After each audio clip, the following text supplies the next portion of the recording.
ఆపత్కాలమందు యెహోవా నీకు ఉత్తరమిచ్చునుగాక. కీర్తనలు 20 ప్రార్థించినప్పుడు సజీవుడైన దేవుడు నీ మొరను ఆలకిస్తాడు, జవాబిస్తాడు. ఆపదలో ఆదుకుంటాడు. నిన్ను కాపాడువాడు కునుకడు, నిద్రపోడు.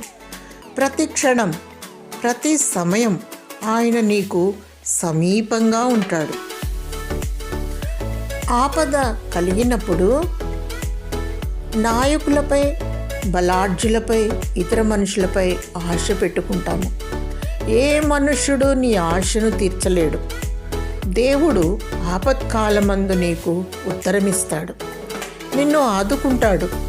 నీ ఆశను వమ్ము చేయడు. నీ కన్నీళ్లు తుడుచువాడు. నీ పరిస్థితిని తారుమారు చేయవాడు. నీ చింతనే ఉన్నాడు. భయపడకు. దేవుడు నీ ఆపదను తీసివేసి నీకు నెమ్మది దయచేయునుగాక. ఆమేన్.